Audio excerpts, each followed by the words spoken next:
Like, so Rogan told me that he'd told Elon this, and he was like, I hope he gets your Twitter account back. It's so stupid that you're still banned. So fingers crossed. And I was like, okay, thank you so much.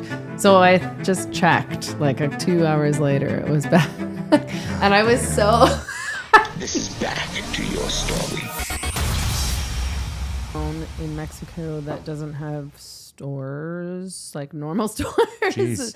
We have like tiendas, and we have like essentially what would be like a dollar store, or you can buy plastic stuff, but you have to go out of town. You'd have to go to like Puerto Vallarta or something to go to like H&M. Like there's not like Nothing. a lot of, I mean, there's just not, you don't have access to the same kind of stuff that you do in America. No Walmart. You know, there is a Walmart, but Yep. it's not the same as American Walmart. And, you know, like there's no Target. Yeah.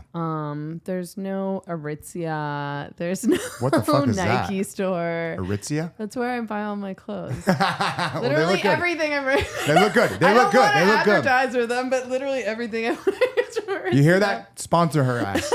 Come on, dude. Come on. This blazer, this tank top, this skirt. It's all Aritzia. I love it. I love it. I love it. But I've never heard of it.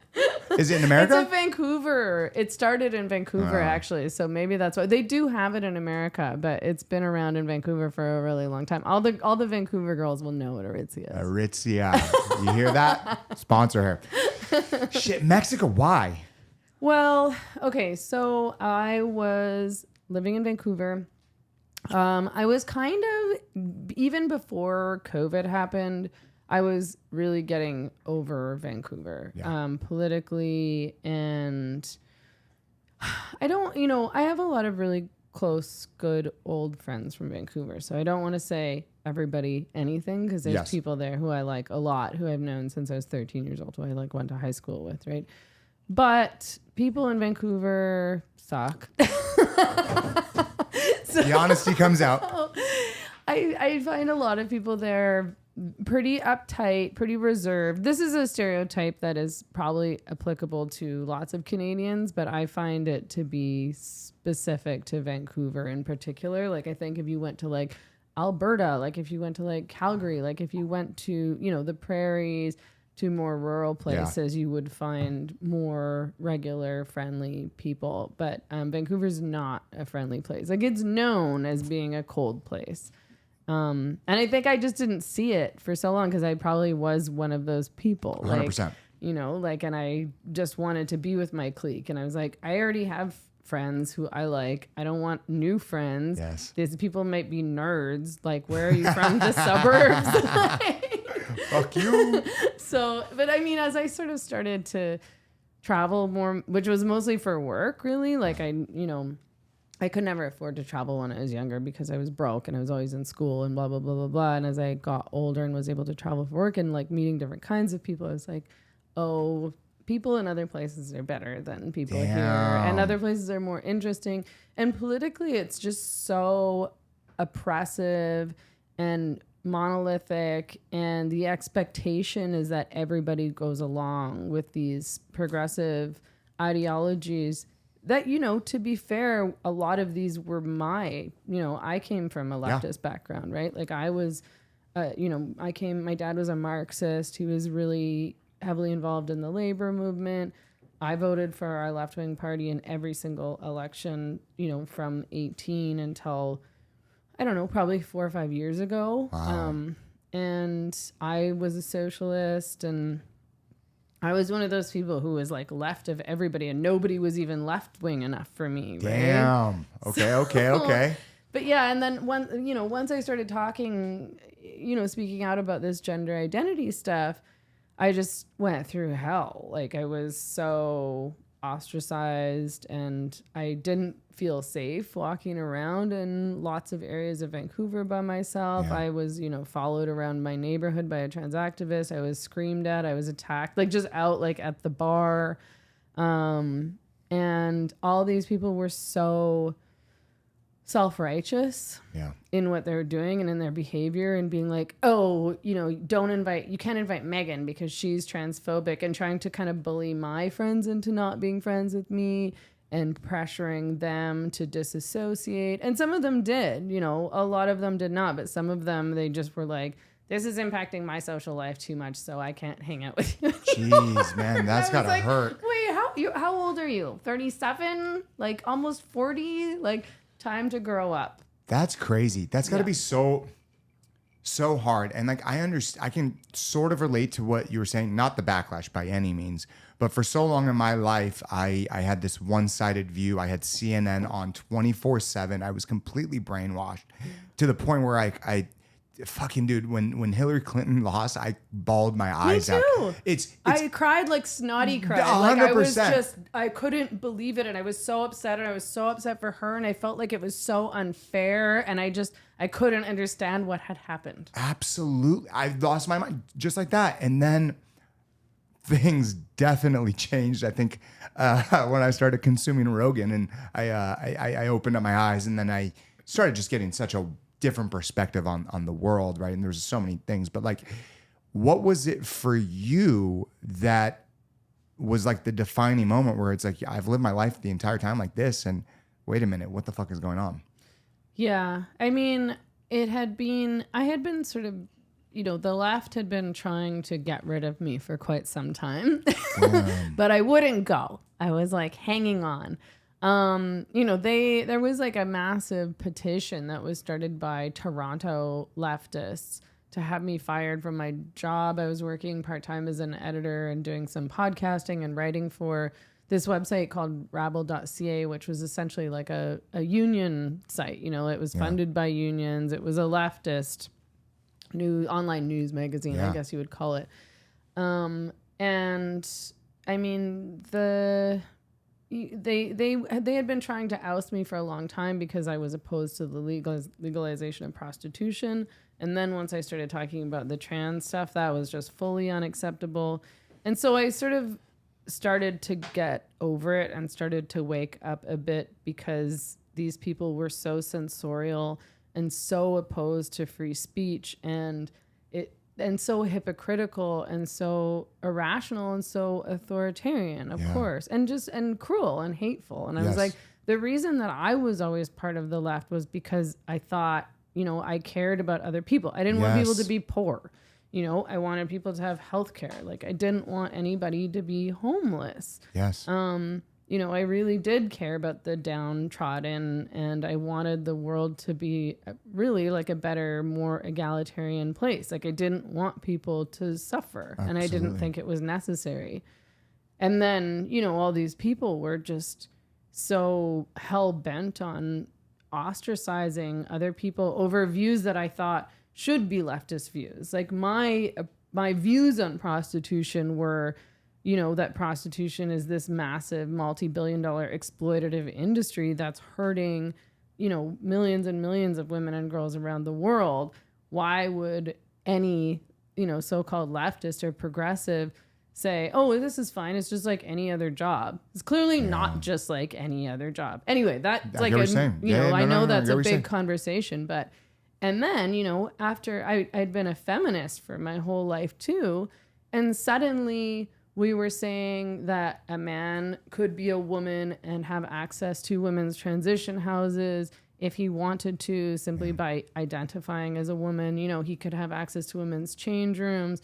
Obviously, now things have gotten really crazy with men being transferred to women's prisons and playing in sports as women. Just like that's And I just and these women that had been fighting in the women's movement for so many decades just to support women who were being abused, essentially, you know, to build transition houses for women who were escaping really, really serious domestic abuse and sexual assault and things like that. That's all. They were just trying to help women, and really like some of the most marginalized women anywhere, right? Yes. Like, if a woman is going to a transition house, it's because she has nowhere else to go. Absolutely. And these women were being attacked by these trans activists in Vancouver over a woman-only policy. And I was just enraged. I was like, how can you be directing your energy to try to destroy something that these women built up over decades on their own as volunteers, you know, struggling to fund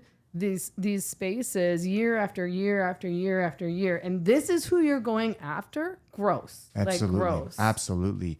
I just can't believe that we live in a day and time where just for speaking your ideas, just for speaking your feelings, right? Regardless right or wrong,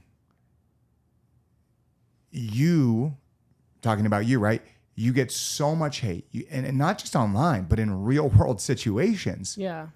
Where did you see the tide shift? I mean, because living in America, we have this idea of freedom of speech, right?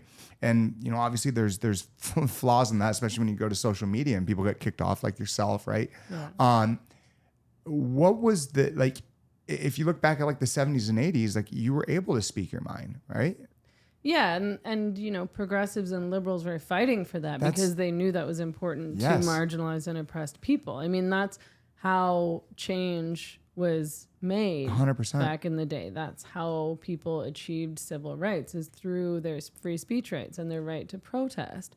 And now all of a sudden it's people who are purporting to support these movements, the civil rights movement, gay rights movements, the women's movement, environmental movements, who are the ones attacking free speech and saying, this is too dangerous, you need to shut up. And you don't even have the right to speak among yourselves, right? Yes. Like women that I knew were struggling to organize talks and meetings and events just so they could speak among themselves. Like these weren't even, also we were trying to do public events, but just a private meeting where women could talk about what was going on and how it was impacting their sex-based rights, and so that they could try to figure out what to do and how to organize. Like these things were being shut down. They were being banished from, the venues would pull out, they would be protested, they were getting punched, they were getting harassed and threatened and on and on and on.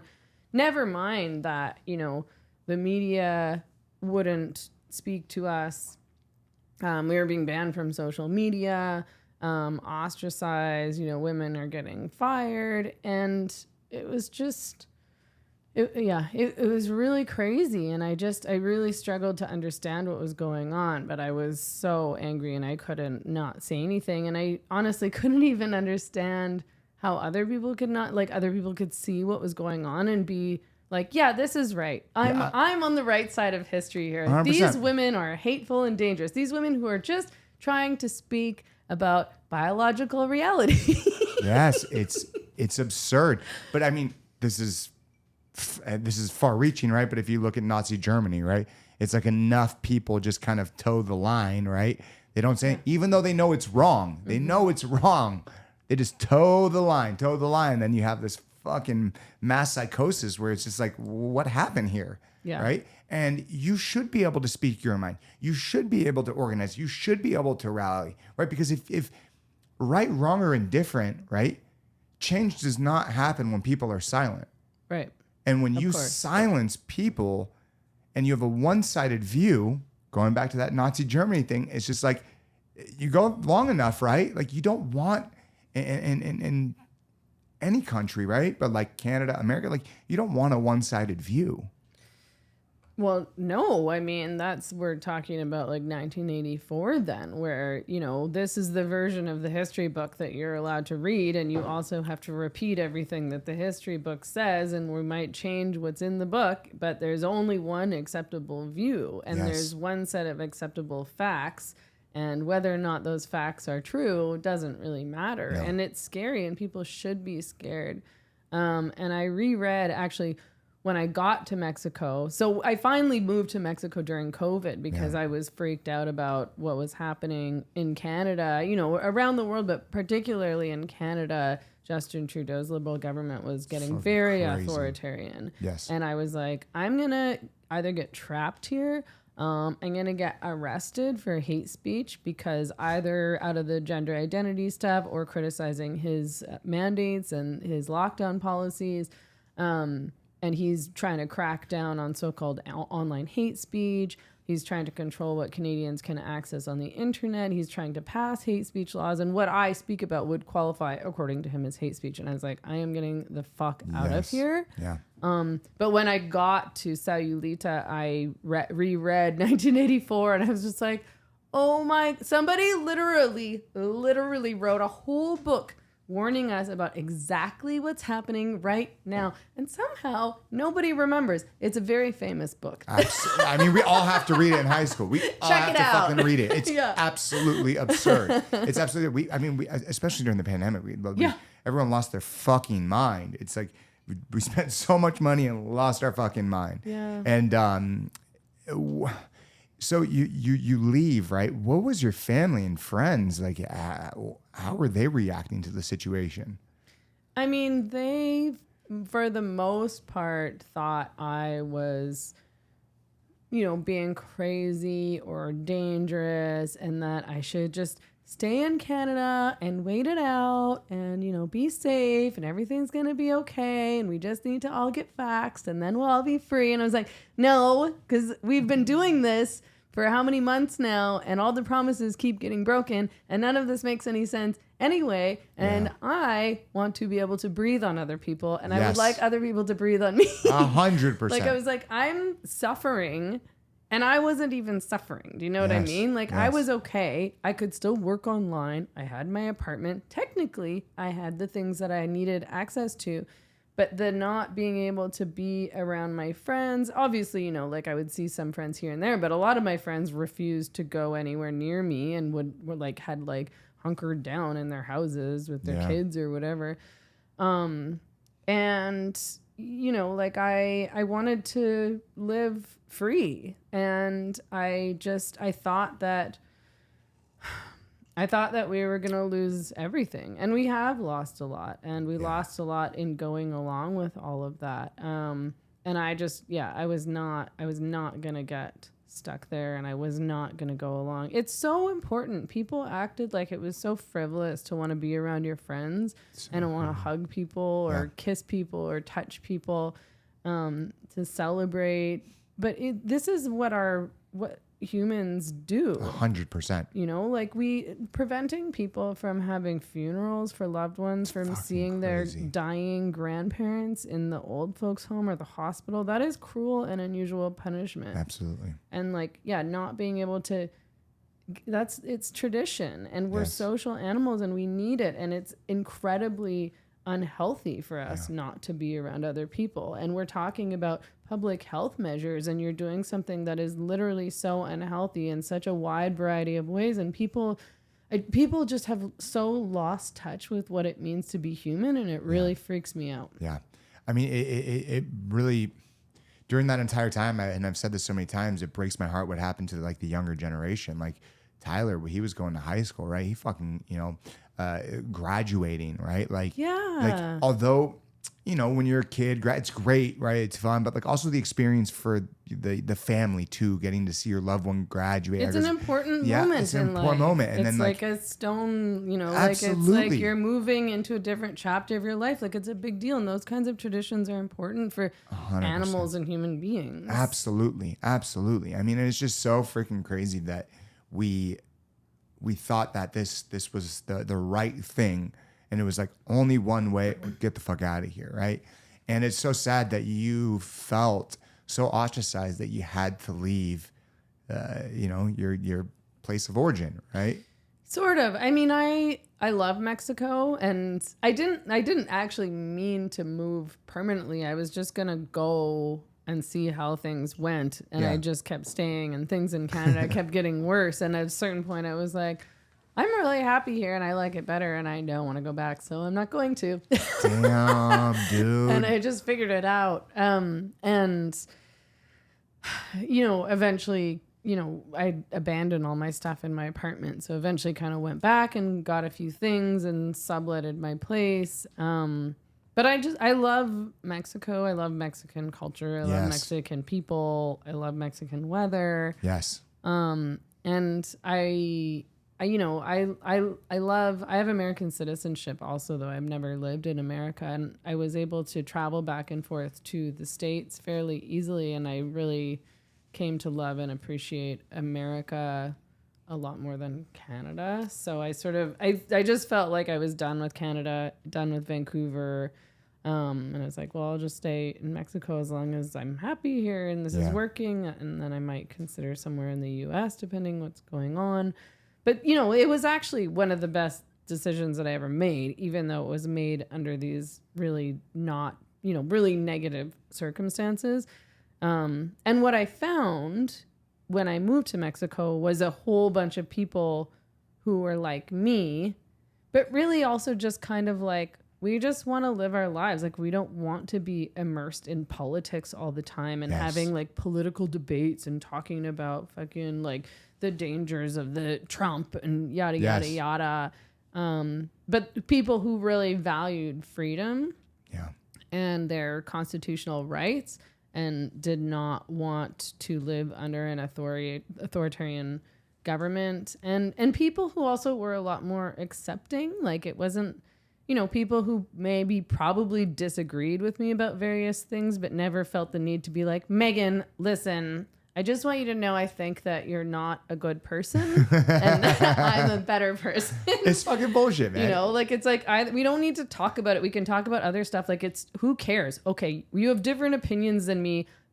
Everybody has different opinions than who cares? Like, it's either I like you because I think you have good character, you have integrity, you know, we have the same sense of humor, whatever. Like, we have similar, maybe ethics or whatever. I like you as a person. I don't really like give that many shits if we have different political views here and there, or you voted for somebody that I don't like. I'm not going to not be friends with a person over that. That's crazy. It's absolutely absurd. I think we've hit like a breaking point where it's like, you should be able to get along with people regardless of their political beliefs or not. Are they a good person, right? At the core, are they a good person? Right. That's all that fucking matters, right? It's so crazy, right? I'm not going to say who hit me up, right? But I had someone that I've been trying to get on the podcast, right, write me saying, I'm not going to read it verbatim, but pretty much it said, you know, I see that you follow a whole bunch of MAGA accounts. Explain, right? Explain yourself. First off, motherfucker, I don't have to explain myself, but I did, right? And my point is, right, I pretty much said to him, I was like, it's like people out there, right? They watch CNN and they watch Fox News. They get different perspectives, right? That's exactly what I do. I don't have to agree with everything that this account says or that account says. I follow everyone from Obama to Trump. Like, I want both sides of the fucking coin, right? And understand the way that people are thinking. And that's one thing that I've realized doing, you know, a lot of these podcasts with people all over the political spectrum, right? Is that we're a lot more alike than social media and, you know, mainstream media, you know, makes us believe, right? Yeah. Because at our core, right, who are we? And if we're good people, I'll vibe with you, right? Like, I don't give a fuck about that extra shit, right? Well, and like, what did people think? I don't think they think about this, but I think they should. What do people think happened back in the day? I mean, we used to only live in small communities. Yes. We never lived around this many people before. We never had this much stimulation before. We lived in very small communities, like 100 people kind of thing. Yeah. And do you think all of those people like agreed on everything and really loved each other? No. No. And I'm sure there was bad things that happened, but also, you know, it was functional. Yes. And like, I think people don't realize how weird and unnatural and really like stressful I think it can be for a lot of people, just literally just dealing with this amount of people, because online we're faced with thousands of people who are our friends or whatever, and then we're interacting with however many people in our day-to-day lives if we leave the house. Absolutely. It's so crazy. Yeah. But it's like, you know, I don't know. I mean, maybe it might be something where people are trying to contend with this situation that they're really not meant to be contending with, and so they're trying to form tribes, right? Because so much of this is about tribalism, and they're like, where is my tribe? There's so much stuff. I'm so overwhelmed. There's so many people. I need to find a tribe so that I feel safe. Yeah. And they do it in this super misguided way. Absolutely. It's so weird. You know, Tyler and I were just, you know, in Vegas, you know, a couple of days ago, and we were walking down the strip, and I was just telling him stories like how when I was younger, 10, 11 years old, right, my parents would be out gambling, right? and I'd be fucking roaming the strip, right? Yeah.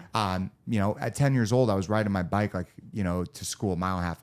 You know, street lights went on. I was outside, or the sun came up. I was outside. Street lights went on. You know, I come back inside, right? Like a total latchkey kid, right? If you look at today, there's no way that parents, by any magnitude, allow their kids to do the same exact thing, right? No.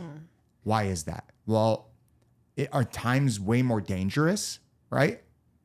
If they are, maybe by a little bit, but I really don't fucking think so. Why? We're force fed all of this. Like, you know, I was telling him a story when probably 96, 99, this unfortunate girl was raped at one of the hotels, little girl, right? And imagine if you got fed that information 10 times a day. Yeah. You would think that every little girl is getting raped. Yeah. And that is not the case. That is not the case. Yeah. And you know, we just live in a society where it's just like news, social media, news, social media, and it just paints such a worse picture than things really are. Yeah, and I don't think that it is more dangerous than it was in the 80s or 90s, which is when I grew up. And I also was unmonitored. Like, I grew up in housing co-ops in Vancouver, which were nice. It wasn't like in the ghetto, but it was for people who were working class and, you know, needed government subsidies. So, but we lived around a ton of families and lots of kids. So every single day, or when we got home from school, all the kids would just go out and wander around, like go to the store, go take our bikes down to the beach, go down the seawall, like go play in the forest out back behind the co-op, which was right next to the railroad tracks, where a bunch of like drunk hobos lived, because up the railroad tracks was the liquor store. Yes. And nothing bad ever happened to us. And of course, bad thing, like we literally played on the railroad tracks. We'd go squish pennies on the railroad and like watch the train go by and like, I don't know, squish wasps and slugs and build forts. And like, there was not parents around. And you had to come back for dinner. Absolutely. And now that would never happen. And you're right. I think that it's about, I think Jonathan Haidt's done some research around this. I'm trying to think of where I'm getting this from. I think it was him. You know, that it is that there's all this fear mongering, and we're being fed all these news stories on the daily that are quite terrifying. And, you know, there is bad stuff that's going on now in cities like, I mean, San Francisco is bad. Fucking great. It's really bad. My partner's friend's Muay Thai gym actually just caught on fire because there was like a tent city right out front, and they'd been trying to get rid of them. The city officials, the cops, whatever, won't do anything about what's going on in San Francisco. And people are getting, I mean, that's not even that bad. Like, there was a pretty bad fire, and now they're going to have to shut down for a while. And I'm sure this is going to cost them tons of money. But, you know, people are getting assaulted and robbed and worse. And, you know, the cops are, I've spent quite a bit of time in San Francisco over the past year or two. And last time I was there, not last weekend, but a couple months ago, I met up with Michael Schellenberger and Leighton Woodhouse, who are doing all this reporting around what's happening. Amazing reporting. So great, so important around addiction and the homelessness stuff and crime, a little bit around prostitution. And they took me for a walk around the Tenderloin, which is, you know, the worst of everything, although it's spread out all through the city. And I didn't see a single cop. You know, it's just an open air drug market. It's obviously super dangerous, like tents everywhere. There's no police presence. And even if something happened and you called the cops, they won't come. Like, they just don't care. They don't want to deal with it. There's no incentive to deal with it. You know, and if they do deal with it, they're treated as though they're doing some kind of like police violence against marginalized people. It's absolutely absurd. Why do you think this happened? I mean, this is like, at any other time, this would not be allowed, right? Right. Like, it makes no sense whatsoever. Do you think it's because of the pandemic, what happened to George Floyd? Like, why is this happening? I mean, it is progressive policies and leftist activists. Because if the politicians are getting voted in with these, harm reduction policies, which is essentially, hand out clean needles, let people be, maybe arrest them, but let them right back out onto the street, don't harass them, don't do anything, then of course they're going to keep doing that. Like if people are going to keep voting for them, of course they're going to keep doing what they're doing. Yeah. So in Vancouver, actually, we had a very progressive mayor for many, many years. We had Gregor Robertson, and then we had Kennedy Stewart, who essentially allowed this problem to fester in Vancouver, similar to what's happening in San Francisco, although in a smaller level because Vancouver is a smaller city. But the tent cities were just taking over these entire parks in residential neighborhoods, and they were disgusting. So crazy. And so dangerous. People got killed. There were B&Es all the time. Women were getting raped, of course. It was a disgusting health hazard. There was guns in there all over the place. Obviously tons of overdoses. And the city refused to clean it up. And the activists fought to keep the tent cities there. It's so dangerous, So not just weird. for the people living like this. Yes. All year long, It's so through the crazy. winter. Yes. But for all these residents, there's houses, there's people living there. Literally living there. And there's constantly people breaking into their houses, and there's needles everywhere, and there's people doing drugs on their porches and stealing their shit and breaking into their cars and blah, blah, blah.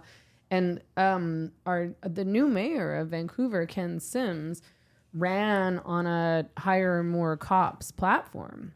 And I saw, my progressive friends in Vancouver calling him a fascist and yada, yada, yada.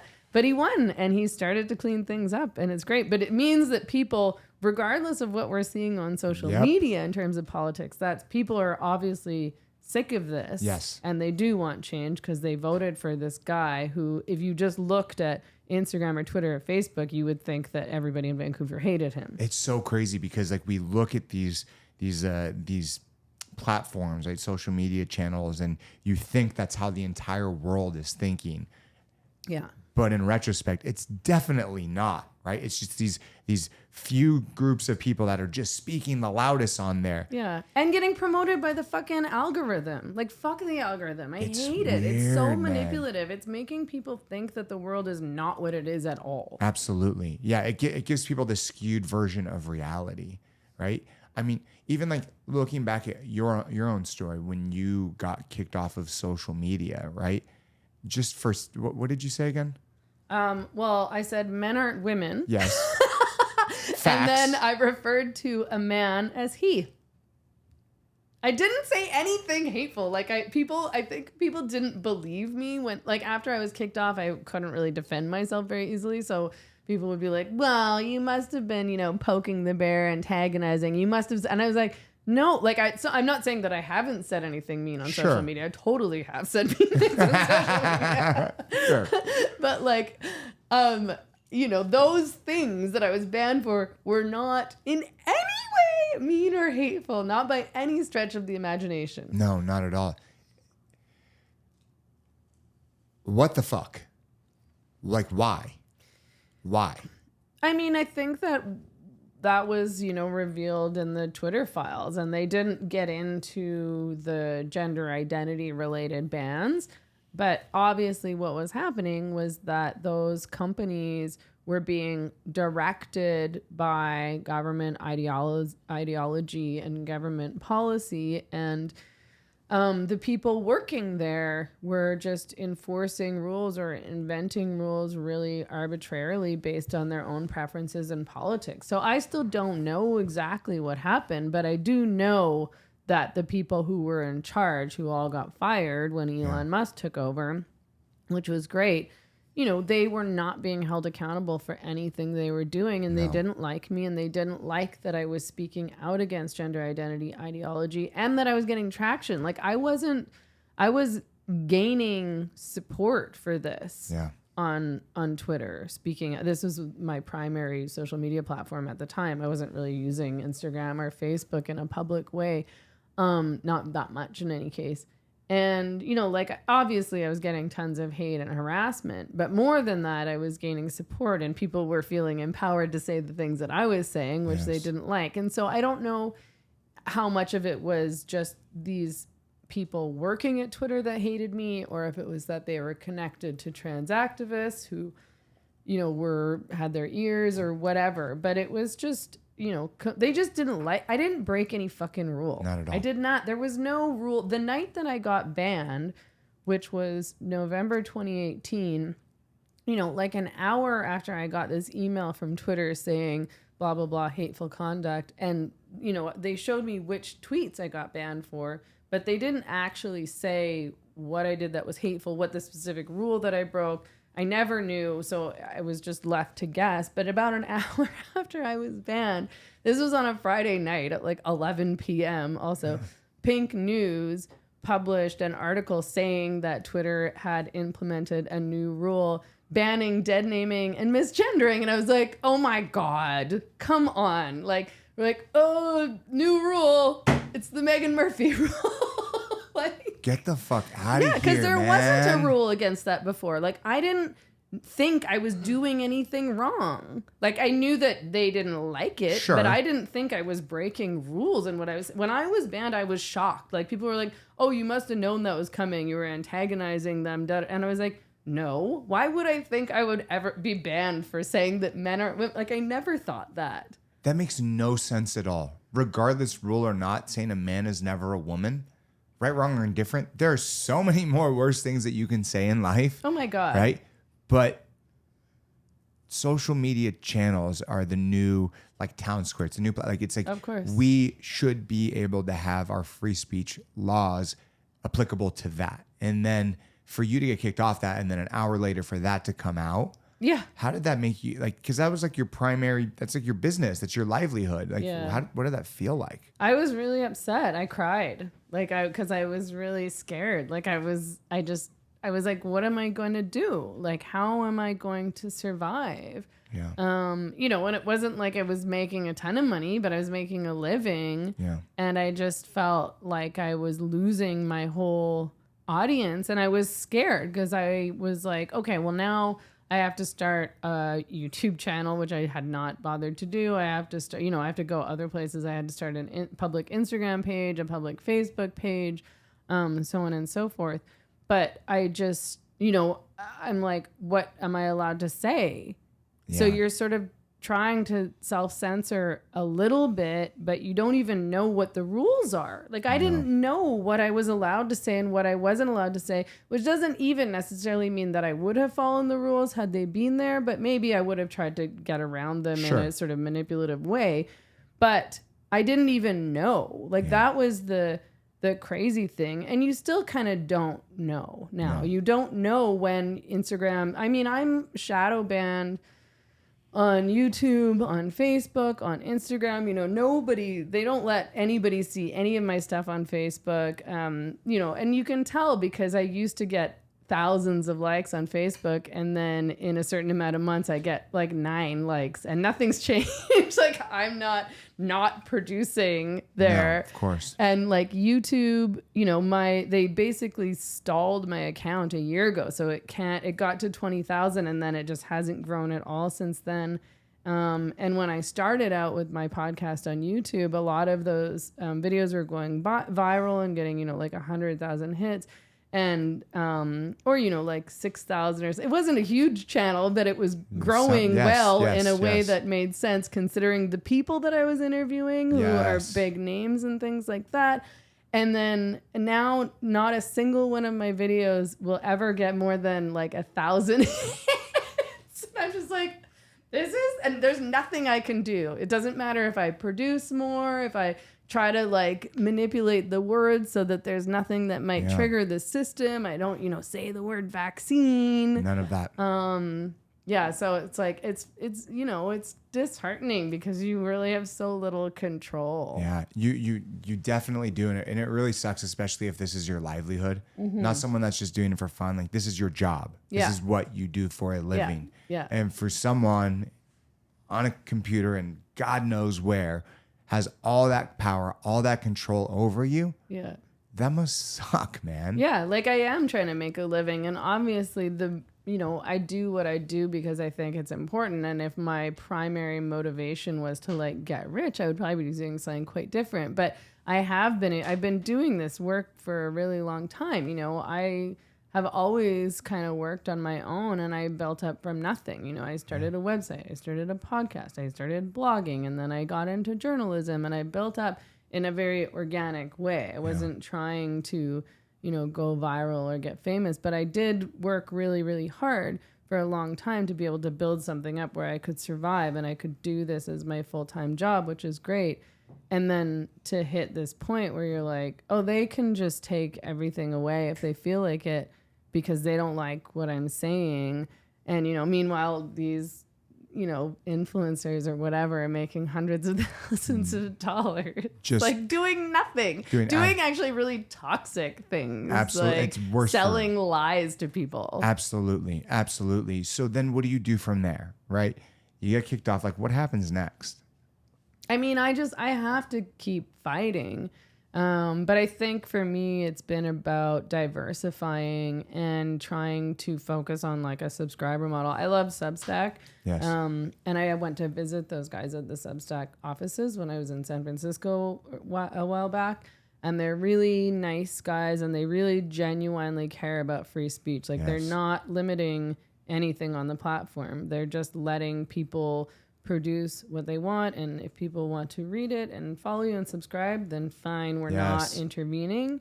So I think that those models are great, but at the same time, like Elon got into this weird tiff with Substack, and now you can't post Substack links on Twitter or like whatever. Nobody will see them if you do. And it's just like, oh my God, like it's just a fight.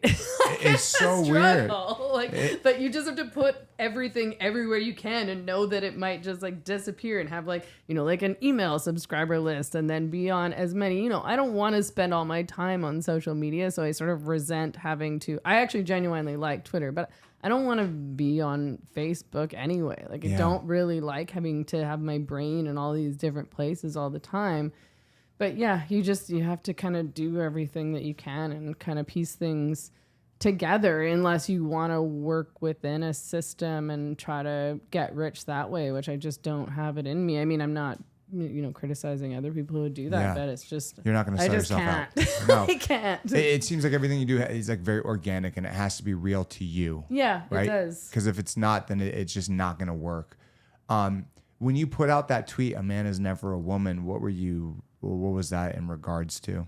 I mean, obviously it makes sense, but I mean, it was part of a conversation. Like, it wasn't even some big statement. Like, it wasn't like a tweet that on its own was just, "A man is never a woman." But I was in a conversation with somebody on Twitter who I don't even know, like not any kind of prominent figure. I don't even know if they might have been a trans woman. I don't know.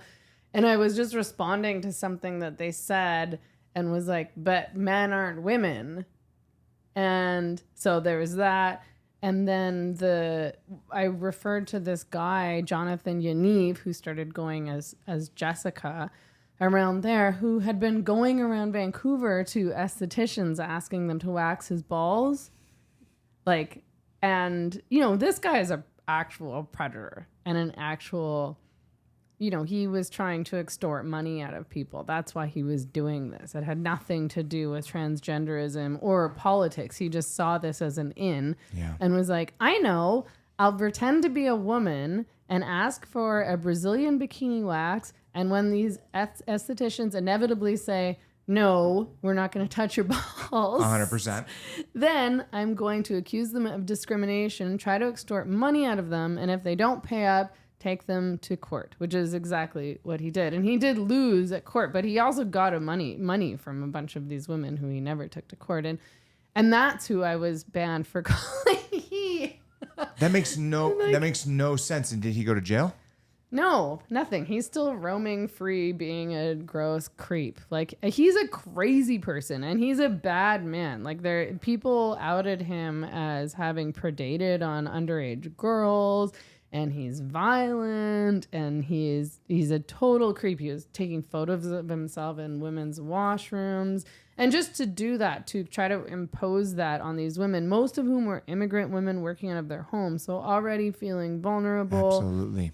And, Absolutely. he wants to show up and get naked in their basement. Like, this is sexual harassment, at least. 100%. At least. 100%. Why have we lost our mind? Like, what the fuck is going on where, I mean, even just look at, like, transgender in sports. For me, that's like, I don't give a fuck what most people do, right? Like, live your life, be free, like, whatever, as long as you're not harming me and the people around me. But, like, when it comes to sports especially, like, I don't understand. I just don't understand. And we, for some reason, have allowed these things to continue to happen. And these young girls who, from at a very young age, put so much time and effort into this sport. Everything on the fucking line. And then this individual comes along, says, now I'm a female, and is allowed to compete, and is just smoking them. Why? Why are we allowing that? I know. It does seem crazy. And it's hard to get your head around because it's just so irrational. And it's not something that I could have ever predicted. Anyone who did predict that, all the power to them, I guess. Fuck Like, that. they're a lot smarter than I am, because I never would have thought that would fly, because it's just so obviously unfair and also crazy. Like, it's like the plot for some stupid comedy 100%. movie. You know what I mean? Like, that's a joke that we would have made in a movie 10 or 15 or 20 years ago. Like, it's a 100%. Monty Python skit. Idiocracy. No, I'm a woman. Yeah. Yeah. it makes no sense. Like, but do you think it's ever going to change? Like, I mean, it's hard to say, because I'm very cynical, I think, by nature. I'm quite cynical. So, and I'm just seeing how irrational people, it's disappointing and depressing and disheartening to see how irrational people have been about all this, and how many people have gone along. Like you said earlier, what happened in Nazi Germany happened in large part because so many people just went along. Like, it wasn't just about the evil people with power who were authoritarians and enforcing this. It was about all these people quietly just going along and maybe ratting on their neighbors, not speaking out when they see this happening in front of them. And that's what's happened with the whole trans movement. And it's always hard for me to tell if people actually buy into it. It's like, do you really truly believe that man who's, 3 feet taller than all these women swimmers, who's obviously bigger, who just obviously much faster, much stronger, who's winning these races, do you really believe that he's a woman? Like, what does that mean? absolutely. Or are you just saying this because you want people to like you, or you think it's easier to just say that? I'm sure there's, various people who believe various things, but for the most part, I think that probably for a lot of people, it's like, oh, well, this is no big deal. Oh, well, this is easier for me to just go along. Yeah. Maybe he does feel like a woman and he's had it really hard, and just let him swim and stop being mean, that kind of thing. Maybe they don't see the bigger picture, but I think a lot of it is selfishness. Like, I think a lot of it is like, I want to protect myself from having difficult conversations or getting into trouble or making people mad at me. I want to think of myself as like a good person who cares about the right things. Yes. And I have a hard time forgiving that. Yeah. Yeah. I mean, well, you've also gotten a lot of hate for it too. Yeah. A lot of hate. A lot of hate. How do you, when these things happen to you, right? Like, how do you kind of push that to the side, right? Because, like, if you get so much negativity, right, and especially if you're reading it a lot, like, we're all human at the end of the day. Yeah. I mean, I think I just developed a really thick skin. So it doesn't bother me that much anymore. It doesn't bother me what strangers say about me on the internet. It bothered me a lot when friends started to bail on me or ostracize me or kind of like blame me for making their lives difficult, or, you know, like what I was talking to you about earlier, like, I can't really hang around with you because we don't have the same political opinions, or I can't really hang around with you because, you know, my friends are like harassing me about this essentially. Because I would never do that to somebody. I really don't relate to that. You know, if somebody, I can't even imagine someone in my life even having the balls to say, you know, you should really stop being friends with Mary because I don't like her. And if you don't stop being friends with Mary, then I'm going to stop being friends with you. Because I like, literally, are you 11? This is the kind childish. of shit that we did in grade 6. Absolutely. You know, like, you should be embarrassed. And now I don't want to be friends with you. Yeah. It would never be me being like, oh, okay, I'll stop hanging out. I'd be like, you're gross. Get away from me. 100%. 100%. I mean, it's just childish behavior. Yeah.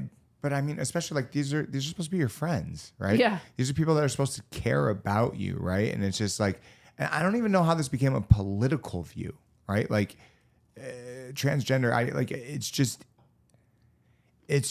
all freaking weird, right? But like having your friends turn your back on you for this, right? And not trying to understand or see your point of view or stick by your side, that does have to hurt. Right. Oh, totally. Yeah, it was super hurtful. It was really hard. And again, I mean, that's another reason that I'm really glad that I left Vancouver, because I don't want to be around with and deal with those kinds of people. And I'm sure that I'll have to deal with that kind of thing to a certain extent for the rest of my life. Yeah. But I don't want to operate within a community. I mean, I don't think that is a real community of people who are so willing to ostracize and abandon people for such a cowardly reason. You know, you're not taking a stand for anything important. No. You're doing the opposite. You're 100%. being a coward. Yes. And you're going along with something that is bad and something that's hateful. Yes. That's hateful behavior. Yeah. Even if you think that I'm, you know, being mean to trans people by saying that I don't think that men can become women, your behavior towards me and to other people who have these views is really, really overtly cruel and hateful. The things that Canadians and our prime minister said about Canadians who don't go along with these ideologies, whether it's the gender identity stuff, or whether it was people who were opposed to the vaccine mandates and people who wanted to be able to go to work to feed their families. Yeah. These people were called Nazis, white supremacists, misogynists, conspiracy theorists, crazy people, dangerous. Like, you're hateful. That's really hateful. And you're creating a really bad thing in society. You know, It's very divisive, obviously, but, you know, turning people against their friends and family members is a really awful thing to do. Yeah, absolutely. And I don't know if they don't realize it, right? Because they think they're sticking up for the good, right? And they're sticking up for the right. But the amount of hate that they're delivering when they think they're standing up for the right thing goes out the fucking window, right? Because you can stand for something and do it in the right way, right? Or you can stand for something and then just completely trash that individual and stoop 10 times lower than if wherever that person is at the level that you think that they are. And that's not the way that societies should work, right? It makes no sense to me. Now, like when you go back to Canada, you know, it's been, you know, a few years now, right? Like, are you still seeing the same level of hate? I mean, I've really avoided spending time in Canada. And I went back to Vancouver recently and spent like a couple days there before I went over to the island and spent 3 weeks on the island with my family, where I don't have to be around people and I go for walks in the woods with my dog. Yeah. So that's very nice. But, you know, the amount of time that I want to spend in Vancouver is very limited, and it's to see the friends that I care about and are still important to me, and then to get out of there. I don't want to be in cities like that. I don't want to be, I mean, I really truly find these people, and I have the same experience when I go to like San Francisco, for example. I find these people so elitist and condescending and snobbish and so out of touch with reality. I think that these people who think they're so worldly and think that they're so educated, and I mean, they are educated just in a particular way. They know better than everybody else. All these like dum-dums living in nowhere in the Midwest, living on some farm, living on some trailer park, living in Alberta. They're so out of touch with reality. They have no idea what real people think and what real people care about. They have no idea what it is to be working class or to be oppressed or to be marginalized. And, you know, again, like, I don't want to be like, oh, I went to Mexico and it changed my whole worldview, because that's such a like cliche of an 18-year-old or something. And I'd been to Mexico many, many times before I actually moved there. I was going there a lot for a long time. But in general, like if you go places outside these urban centers where there's a lot of people who are middle class and upper middle class and who are overeducated and pretty comfortable in their safe little bubbles. Yep. You know, nobody where I was living was wearing masks or like social distancing. Like, why would you do that? Like, you know, these are people who don't value family, who don't understand the things that are important to most people in the world, who are not interested in being locked down in their big houses with their backyards. I mean, they don't have big houses with their backyards, but like, as if any of those people would be like, oh yeah, I'm not going to go spend time with my grandmother. Like, they would just never even consider doing that. Oh yeah, I'm not going to go to church. Like, they would never consider doing that. No. It's like when all this shit happened, it's like so many people, especially in like suburban areas, California, like we just lost our fucking mind, right? We literally lost our mind and then thought that this was the right path. And it's so crazy because it's like, okay, in the beginning, everyone was scared. We didn't know what was going on, right? And then you start to hear like, wait a minute, like what we're being told is not correct. We're getting lied to left and right. And you know, the vaccine and Moderna and Pfizer, like they're gonna fucking save the day, when it was just like 3 years before that, they were the criminals. Everyone thought the pharmaceutical companies were crook, because we know what happened with OxyContin and all that shit. Yeah. But now they're here to save the day. And then when it was clear as day that it's still everything that they delivered was fucking lies, it was like, no, you got to get the second jab, you got to get the third, we got to wear double masks. Like, it's just we lost our mind. And like, I was at a point where I'm like, is this ever going to change? And thankfully, like, I feel like we're somewhat back to reality. Mm-hmm. But it was like just such a weird time, and it just shows how like people can be on a mass level so easily manipulated. Yeah.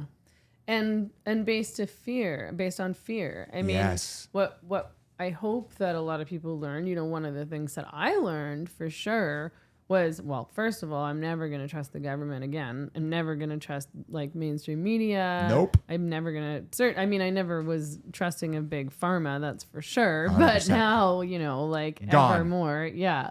Like, please. But, you know, fear is the thing that really controls people. And so we just can't live our lives in fear. And I don't know that I ever really did. I certainly grew up having a lot more trust in the government. Like, I did in general think that the government, if it was a progressive government, if it was a conservative government, then for sure evil. But so weird, like so fucking weird. But it's like, they're the good ones and they're going to take care of us. And now I'm 100%. like, nope. Definitely not. Like, I don't trust anything that you're doing, and I don't think your intentions are ever good. No. Like, it's like, you know, I was talking, you know, earlier, where it's like this whole entire thing with like the Hunter Biden laptop thing, right? It's like he, you know, gets charged, right? Slap on the fucking wrist, right? They're bringing the whole weight of the fucking government at Donald Trump, right? Trying to bury him, right? Where it's like, okay, if we as a society want to be equal, right?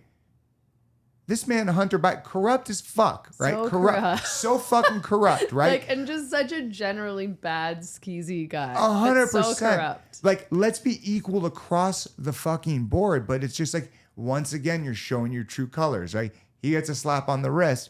Like, love or hate Donald Trump, they're going to do everything that they can to fucking bury him, right? Yeah. And it just, it once again, another way that the American government is showing that it's a one-party system, right? Yeah. And it's just like it's really scary to me. Like it is really scary. And it's sort of, I mean, it makes me sound like a crazy person. I think I've become such a, somebody that you would label a conspiracy theorist now, because I just think there's always another story. Yeah. I never believe the story that I'm being fed. And I don't think anybody else should. No. But, I want to be sovereign. Like, I want to be able to operate autonomously as possible. When they were talking in Canada, Justin Trudeau implemented an electric vehicle mandate, which supposedly, we'll see if he actually tries to do this, but supposedly by 2030, there aren't supposed to be any vehicles that aren't EVs being produced anymore. And I was like, take my fucking truck from me. Like, I don't think so. I'm hanging onto this truck until I die. Oh, you're going to try to ban gas stoves? Like, nope, I'm keeping my gas stove. Like, these are all ways that I can operate autonomously. I don't want to have to rely on an electrical grid that's controlled by the government that they can shut down because there's some kind of climate crisis. Yeah, it's like it's so freaking weird. Like they think by 2030 is gonna it's all of a sudden like all of the lithium and all of these things, that all the issues that we do have with electric vehicles are just going to be solved, right? And then we never talk about the I don't want to say the fucking the not the carbon that's in our phones. Oh my God. I'm drawing a blank. Oh, like cobalt? Thank you so much. Yeah, right? yeah. Cobalt Red, such an amazing book, right? Yeah. And that guy is amazing. That guy is like actually doing God's work. Will you look up his name real quick? I'm so sorry. I just want to say. Siddharth Kara. Yeah. Is that right? That I believe you're absolutely correct, right? Yeah, Siddharth Kara. Yeah, Siddharth Kara, right? Okay, such an amazing book. We don't ever talk about that. We don't ever talk about what it takes to manufacture our iPhones and our Android phones, right? No, and people, most people I think don't know, but ever since I found out that this was going on, which was just because of this guy going on Rogan, and I listened to the podcast and I was like, oh my God, this is terrible.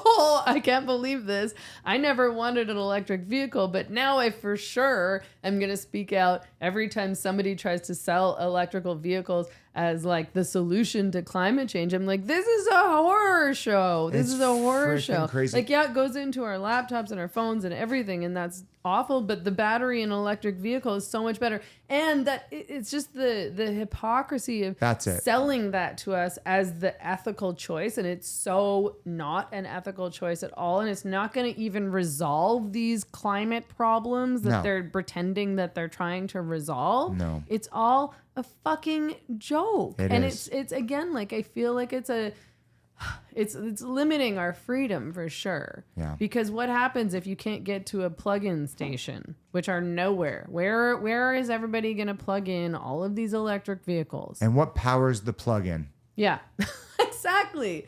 Like, get the fuck out of here. I want a regular gas tank that I can put stuff in. Get out of here. I personally have no problem. My wife has a Tesla, right? I have no problem, right? Whatsoever. But at the end of the day, it's not a one-sided solution. I know that Elon Musk is trying to work on a solution for the cobalt, and I hope he figures it out, right? But to say by 2030, we're going to have it figured out, fuck off. We have nuclear power, right? That if we just invested the time and energy, what that could produce for us, right? But we have this one-sided view that, all of these meltdowns and the atomic bomb and all this, it's like bad. But in retrospect, it could help us out and benefit us so much. But we don't look at gas is bad, nuclear is bad, electric is the way. And it's just like, no, there's many answers to every single situation, not every single situation, but there's a lot of answers that we can find in this. But when you're delivered a one-sided piece of information, you're never going to get the end result that the people want. Yeah, and I think part of the problem is that people look to social media to find out what's going on, and they've decided who are the good people and who are the bad people based on these tribes and these narratives around whose politics are good and whose politics are bad. And if you associate with this person, you're bad. And if you use this word, you're bad. And so there's just a set of ideas and a set of beliefs, a set of political choices, obviously a set of parties that if you are on this side, you go along with all of this. Yes. Like there's no independent thought and there's no middle ground and there's no, okay, well, maybe this is a good policy, but that doesn't sound like a good policy. So maybe this over here might be good, or maybe I'll look elsewhere. And the amount of times that I get, oh, you left the left, so now what are you, a Republican? Now what, do you love Trump? Like, now what, you're a conservative? And it's like, why? No. Like, I don't, not in anything. Like, I reject all of these identities. Yes. I reject all of these ideologies. I'm completely committed to being an independent thinker, and I'm going to vote for whoever best represents my interests. Absolutely. And the fact that people can't even or don't want to think outside those boxes is so troubling. And again, it's one of those things, it just makes it easier for them. Like, I don't have to think. These are my people. These are my beliefs. You're bad. I don't need to consider this because it's bad. It's totally lazy, and I think it's self-righteous, and I think it's a bit elitist. You know, when I was a leftist, I thought, you know, that right-wing people were either bad or stupid. Yep. Right? Like, Yep. either you're evil and selfish and greedy and you don't care about poor people, or you don't understand what's really going on. And if I could just explain to you that you're wrong and you just don't get it, then maybe you'll change your mind. Yep. Which is just, it's so condescending and embarrassing. Yes, But yes. it's also useful because now, like, I understand how these people are operating because I'm like, I get it. Yeah. I also once thought like that. So I understand what you're doing, Yeah. but it's wrong. Gosh, it's so funny that you say that because that's exactly how I thought. I thought they were racist. Yeah. I thought they were homophobic. I thought they were all of these They things, hated right? women. They Yep. were all misogynist. 100%. And it's just so funny because, like, people lost their mind when Donald Trump won. Yeah. In America, they lost their fucking mind. And it's like, I was talking to her earlier, right? It's like, let's say you're a Democrat, right? Out of 100% of things that Donald Trump did, right? Let's say 20 or 25% of them you actually agree with, right? Doesn't matter. Don't agree with him because it's fucking Donald Trump, right? Yeah. Out the window. And we paint Donald Trump as like the worst president that has ever lived. Definitely not true. No, I not mean, at all. let's just go back in my life. George Bush, like, Yeah. get the fuck out of here, right? Yeah. But it's like we lost our minds when this happened. Obviously, social media definitely influenced, you know, a lot of these things, and we can never look at the other side, right? And it's like I used to live my life like that, whereas like it was my way or the highway. I was, you know, a Democrat, and that was it. And if you didn't follow that, you were an idiot. No, I'm the idiot. Yeah. I'm the idiot for not looking at every side of the spectrum to understand this point of view, that point of view, this point of view, right? And once you are able to do that, you're free. You're not controlled by any one narrative, right? And you know, like I don't get my news from mainstream media anymore. Like I don't. Like I'll read different articles. Like I do like breaking points, right? Crystal and Sagar. But like, even like, let's talk about like RFK Jr., right? Like, I don't think he's ever going to get a fair chance. No, and she was so disappointing to him. Yeah, that's Yeah. True. And I mean, I just listened to Rogan's interview with him on our drive a couple days ago, and then I listened to his interview with Barry Weiss. And, you know, after I listened to his interview with Rogan, he's an intelligent person and he's citing studies, and I don't know, but it made me curious. Like, That's I exactly hear right. these things and I was like, oh, wow, I didn't know any of this stuff. I want to look into this further. Absolutely. Because if any of this is true, it's really bad. And we should all know, you know, we should be making informed choices, especially around our health. I mean, I never thought about vaccines ever. Nope. not until all of this COVID stuff. I also didn't take a whole bunch of vaccines. Like I was like, I don't need the flu shot. I'm not old or a child. Yep. I don't care if I get the flu. It's fine. Yep. 100%. But I never thought about it in terms of this might be a risk. Yeah. And there are potential risks. And 100%. it's wrong that we're not being informed of those risks. Yes. And especially, of course, over COVID, when this is being mandated and we're told that we can't work or go into a store or travel or see friends and families unless we get this. And it's all bunk, you know, Absolutely. and potentially dangerous, but it also it doesn't stop the spread. Nope. It's wrong. And of course, and now because of everything that's happened, I'm far more inclined to listen to so-called anti-vaxxers than I ever would have been before. 100%. Now I'm like, well, these are the guys that I trust because you guys are obviously liars. It's like so weird. I'm the same way. It's just like, I remember I had someone on the podcast 2 years ago, 3 years ago, whenever it was. And once we wrapped up, right, he started sharing a lot of the same stuff that RFK Jr. was talking about. And I was like internally, I was defensive, right? I didn't say anything. I let him speak, right? Because I'm not that type of person, right? I want to hear the thing, but I'm like, it's like fucking weird, right? Like my whole life, like I thought that, vaccines and everything like that was like the way to go. And I don't know the right answer. I don't know. I need to do more. Either. But like never in my life have I been more open to the idea of, wait a minute, what is going on here? Well, now what's going to happen if somebody, including my doctor, tries to push a vaccine on me or even suggest a vaccine, I'm just going to say no. Like, I'm probably not going to do it at all. And I'm certainly going to look into it to see, A, if I actually need it, and B, if there's any risks. And Absolutely. before I would have, if my doctor was like, you really should do this, it's a good idea, I'd be like, oh, yeah, sure, whatever. Absolutely. Right. So it's like, why not? And that is it. It's like, that's we're brainwashed essentially, right? For all of these years thinking. So like, I don't know. But it's definitely like just hearing all of this stuff and watching him on Rogan, like, my ears perked up a lot. Totally. Right. And I don't know, maybe that's a good thing. Right? I mean, I think it is a good thing, right? Like it's unfortunate that all of this shit happened, but I hope in the long run, like things do change. Like, do you see like especially like just like in America, like I know I asked this before, but like people are waking up more than ever, right?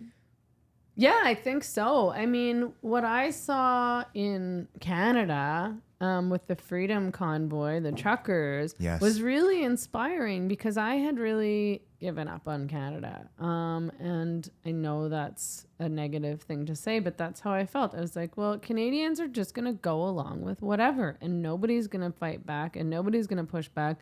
That had been my experience through the gender identity stuff. I spoke out about that and testified against Canada's gender identity legislation in 2017, and I had been speaking out for a few years before that, and I was almost the only one, and it just passed, and nobody did anything, and nobody thought anything, and we're just like, sure, fine, whatever, help the trans. And then like, that's the nice thing to do. This poor man in a dress. And then seeing everybody go along with this stuff over COVID, with zero pushback, zero critical thought, being really cruel to their family and friends, I just thought, well, you guys are done for. Like, enjoy whatever this country is turning into, China. And Facts. And then all these working class people, these regular working class people, not elitists, not overeducated, not people who spend all their time ranting on social media. And, they managed to organize this really incredible protest that was so inspiring and loving and positive and was not about hate at all. It was just about, celebrating Canada and Canadians, yes. Which I find kind of cheesy because I don't find Canada or Canadians that inspiring. But I was like, ugh, you guys are embarrassing. No, I'm joking. I loved them. I was just so inspired, and I was just thrilled And it was, thousands and thousands and thousands of people across Canada saying, I want to go back to work. I want our freedoms. These are our charter rights. You can't take away our charter rights. I mean, Justin Trudeau did take away our charter rights,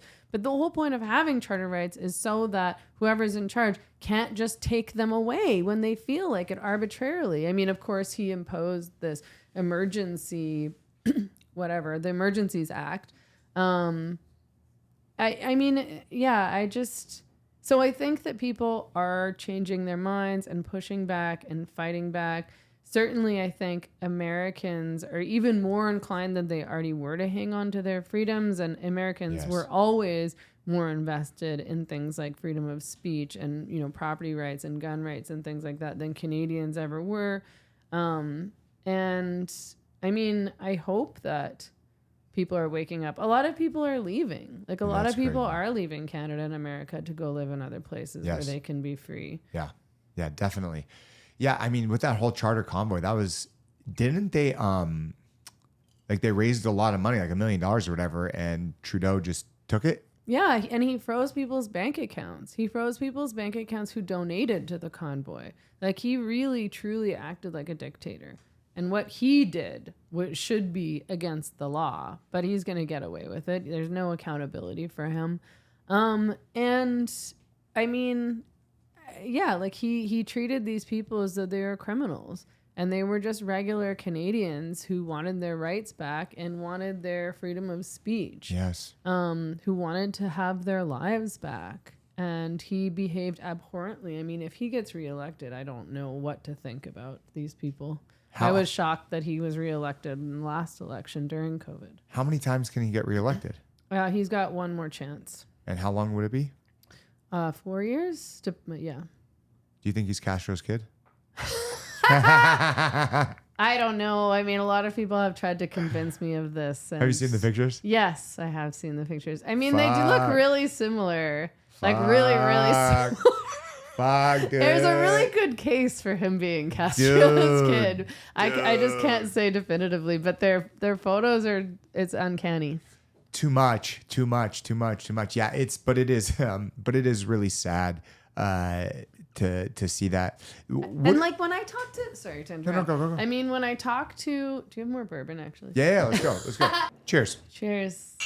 Nice to meet you. Nice to meet you. Finally. Yes.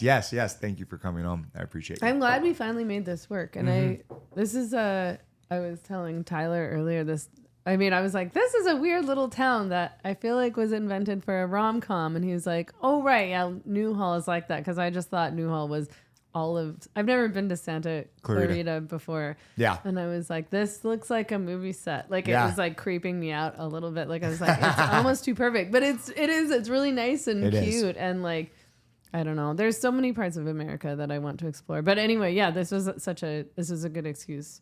No, yeah. I mean, I seriously appreciate you. But yeah, Santa Clarita, like Newhall is just like a little part of it where it looks like this. And then the rest of it just looks like suburbs, I guess. Oh, okay.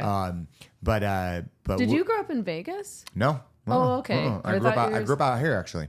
Oh, okay. I grew up out here, lived in Florida for like 4 years or so, 4 or 5 years, however long it was, and then came back. Oh, okay. I thought when you were saying that your parents were like gambling and you were out on your bike for some reason, I thought that was in Vegas. I don't know if I said that.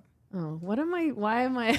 Oh, no. What was I? No, what I was saying earlier is, so my parents went out gambling in Vegas and I was just out on my bike. No, my parents were addicted to gambling. So we would go to Vegas a lot as a kid. Oh, got it. Okay. And I was like, did I totally misunderstand? 100%. Just misunderstood a bit. You got bits and pieces of it, so it works. It works. Okay. Times were definitely different there back then. But yeah, so like in Canada, what the fuck do they think of Americans? Well, so I grew up hating America.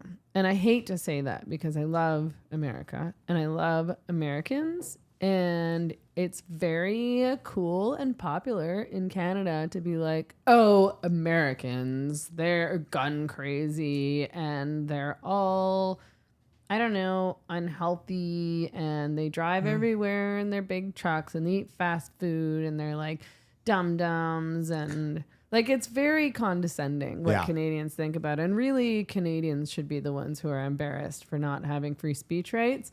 100%. Like I just, and you know, when I started spending more time in the States, I love American people. I think that Americans are a lot more friendly than Canadians, which is weird because Canadians have this reputation of being really polite, but I think it's this very reserved, fake kind of uptight polite, where they're polite, but they don't want you to get close. They don't really want to get to know you. And if they don't like you, they're not going to tell you that they don't like you. They're just going to be like, oh, hi, no, like, hate that bitch. Passive as fuck. Yeah. Ooh, I hate that shit. Which I really hate that as a quality in a person. I really dislike passive aggressive. Yeah. And fake nice shit. A lot of women do this. I hate to say because I don't want to hate on women, but I have a lot of male friends, really close male friends, and I tend to spend more time with men than with women. And when I think about it, I think that's why I have some really great female friends too, but I spend more time with men, and I often feel more comfortable with men. And I think it's because a lot of women do engage in that passive aggressive, nicey nice, like, oh no, you're so hot, you're so beautiful, you're the best. Oh, I can't believe he did that to you. Yeah. He's terrible. You should dump him. You're God's gift. Like, it's like, no, you're fucking not. Like, you're not that great. Like, you're just some basic chick. Like, what are you offering in this world, right? And the expectation, because these kinds of women will behave in this fake, nicey, nice way, they expect you to do it too. And I don't do that. Yeah. So I end up, offending people, or they think I'm not nice, and then they're mad at me, but they won't tell me that they're mad. Or if they do tell me, we have to like sit down and like process for an hour. And they're like, you did this and you said this thing when we were at the bar and you made that comment and that made me, and I was like, what comment? What are you talking about? I don't even remember this. And you've been thinking about this for how many months and stewing over it because I said a thing that you felt like slighted you. Like, shut up. I do not have the energy for this. This is not how I want to spend my life. Anyway. No, seriously though. Like, but so I guess maybe, Canadian. Like, why was I like, I just want to complain about these chicks. No, you should just say what you think. And if you're mad, I find that men are more likely to be like, fuck you, Megan. Like, be like, oh, so I'm really sorry. Like, I've had my male friends are not necessarily these like macho blah blah blah. Like, they're emotional, and they'll be like, like when you said that was a really shitty thing to say, or like that hurt my feelings when you said that. And I would be like, oh my God, I'm so sorry. I was trying to be funny, and obviously that wasn't funny. And sometimes my humor is mean and not funny, and I'm really sorry. I don't think that. Or like, or you can explain and be like, well, I said that because I do think that you act kind of like a jerk in these contexts. Or 100%. But that's how life should be in general, right? Like I always talk about like the snowball effect. Like, for instance, right? You have roommates, right? They do this one thing, leave the dishes in the sink, right? It pisses you off, right? But you don't say anything. Then they leave the socks in this, and then they do that. And then it's just like this little thing gets bigger and bigger and bigger and bigger and bigger and bigger. Where it's like in life, right? Like my closest guy friends, like if there's an issue, like just fucking talk about it. Say it, get over it, done. If it's not that big of a deal, who gives a fuck? Move forward, right? Or just get over it and actually get over it and move on, because it's probably not that big of a deal. That's exactly it, right? Yeah, and that's like something like I am, I am practicing. I mean, as just a human being, like who gives a shit about the little things, right? As long as they are good person, treat me right. We all have our off days, right? Now, if they're a complete asshole and they do this, that, or the other thing, well, then confront it, right? But yeah, I mean, I do see that just in general, women's relationships and males' relationships. I don't know if that's a Canadian or American thing. I'm just speaking from like American perspective. Like, I just see like, especially when you're younger, like women are just so fucking catty, right? And we'll be all friend and nice, and then it's like, you're behind their out. back, now we don't hang out with her. She's not invited. Fucking weird. Where it's like guys, like at worst, like. Fuck, dude. A couple of my friends when we were younger, we got into a fist fight. It was done. We became even closer after that, right? Yeah, it's this thing where like it's like, okay, my friend isn't, this happened to me a lot when I was younger, but like, she's not talking to me and I think she might be mad at me. So I'm like, hey, is something going on? I feel like maybe you're mad at me and I'm clueless. And Yes. it's like, oh no, everything's fine. And then continue to act like a bitch to me and not talk. And it's like, go to fucking hell. Fuck like you, dude. just say what you're mad about or get the fuck over it, because I bet it's something so stupid and you're Absolutely. giving me the cold shoulder for a year and I've known you for 15 years. Like, Weird. oh my God. And Weird. like, I can't think of a man who's done that to me. No. And once again, men and women are different. Like men and women are different. Yeah. Right. Yeah. And that's okay to say that. Well, and I But wish maybe- I I don't knew know. that. That's like one of the things, like I came out of the left and decided I was like, I don't want anything to do with the left. I'm just going to be an independent thinker. Maybe some of my ideas could be called left wing, but I'm not identifying with any end of the political spectrum. I'm not labeling myself. But I also kind of came out of feminism being like, I don't want to attach myself to this ideology anymore. And I still obviously fight for women's rights and I care a lot about women and girls, and that's still like a primary motivator to so much of my work. But I don't like the ideology and I sort of resent being taught all these things for many years that were either not true or even harmful, which is, I believe for many years that everything, all of our behaviors, it was all socialized and that we could sort of unsocialize. So, typical male behaviors weren't actually typical. It's just because men were socialized in this way. Same for women, like that there was nothing, inherent about gender roles. And I still say all the time, I'm not a particularly feminine person. Like people will be like, oh, well, you look feminine. I'm like, fine. But a lot of my actual characteristics and behaviors and the things that I like are stereotypically male. Yeah. So people should be whoever they are, Fuck but yes. it's really important that we understand that there's also evolutionary reasons that go back thousands and thousands and thousands of years that dictate so much of our behavior, and it's very beneficial to understand those things and why you act the way you act and what that has to do with your biology. Yes. Yeah. I mean, it's 110% true. And then if you just throw that out the window, it's like, the fuck? Did you watch that documentary, What is a Woman? Yeah, I did. What did you think? I thought it was great. I thought it was really funny. I really don't like Matt Walsh. Yeah, no, when he was on Rogan, I really, really dislike him for a wide variety of reasons. I genuinely think he's an egotistical, narcissistic asshole who doesn't respect women. But I thought the documentary was great. I thought it was funny, and I said so, which I think is like, you can like a thing even though you don't like the person. Boom. And I've only said like about I'm like, it was good. It was funny. Like, I think it was well done. Yes. So, but you can I don't say like both him. things. You can say both things, but it's just like, but in today's society, you just on our social media society, like you can't, right? It's like, I can not like you, but like this thing about you, right? And that's okay. It's like going back to the Donald Trump thing, right? It's like, I can, this person cannot like him, but maybe he did this thing that you do like, and that's okay too. Right. I mean, and that's exactly how I feel about Trump. Like, I've never liked Trump. I think he's an asshole. Yeah. I think he's a buffoon, but he actually was a pretty good president. Yeah. He did And some pretty fucking good funny. things, and he didn't do very many bad things, as you said, in comparison to most other presidents. Dude, get the heck, 100%, right? And it's just like, it's so weird because at the beginning of Trump's presidency, I was like, fuck this guy, fuck this guy, fuck this me guy. too. I thought he was awful. And then I think it was like after he became president where like I really started to open up my eyes and I'm like, oh, well, there's this, oh, okay.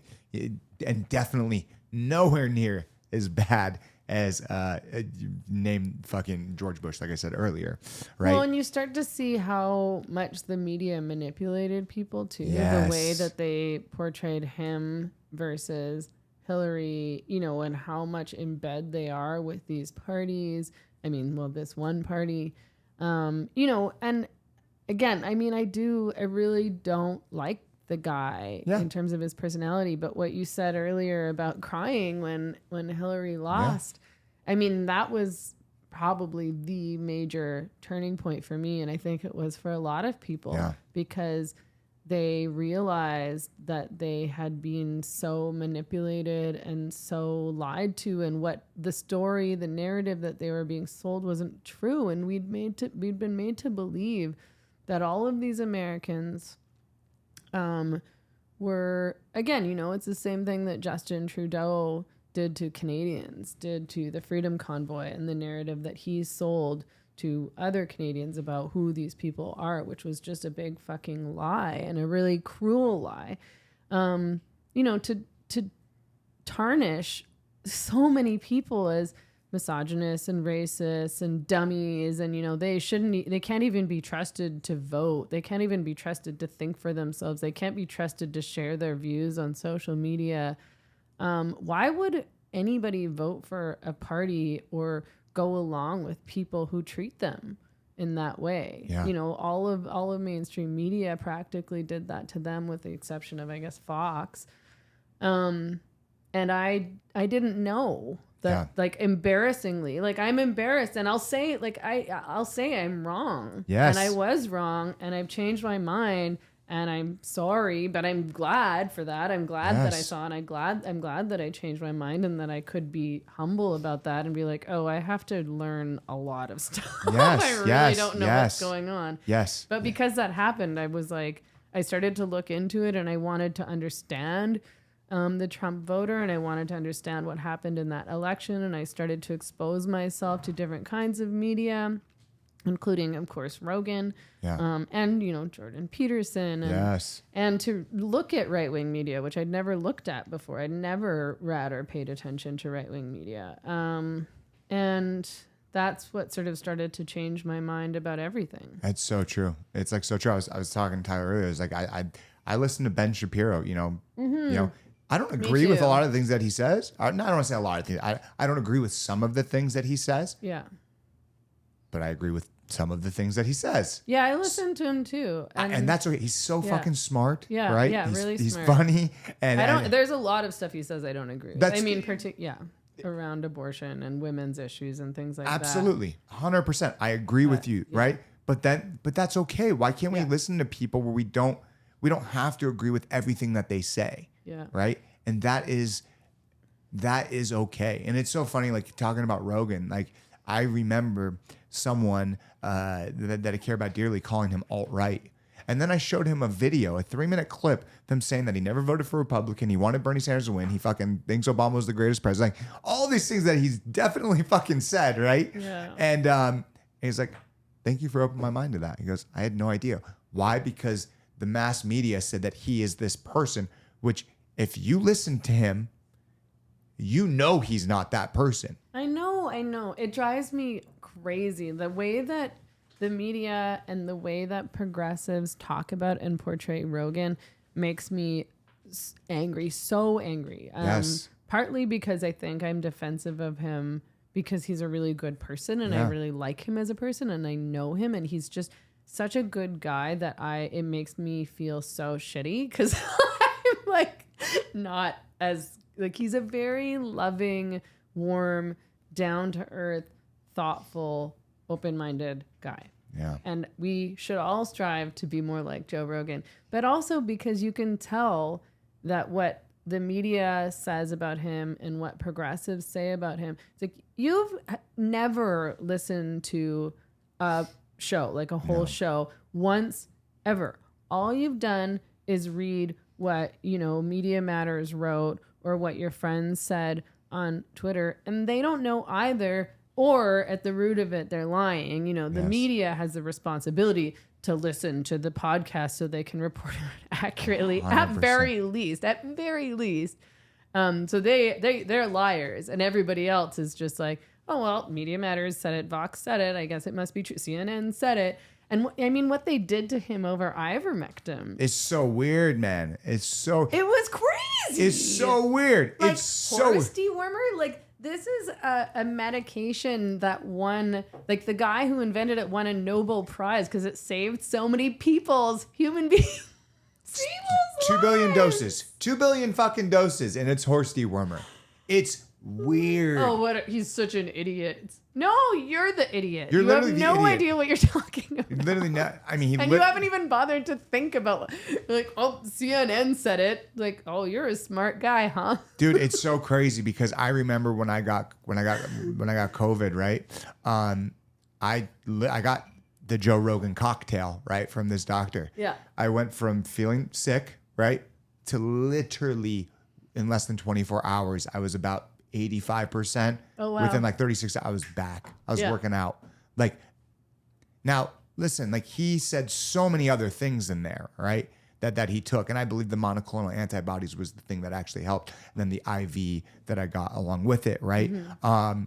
But at the end of the day, it's just like the media paints him as this one thing, and they do it because they're scared.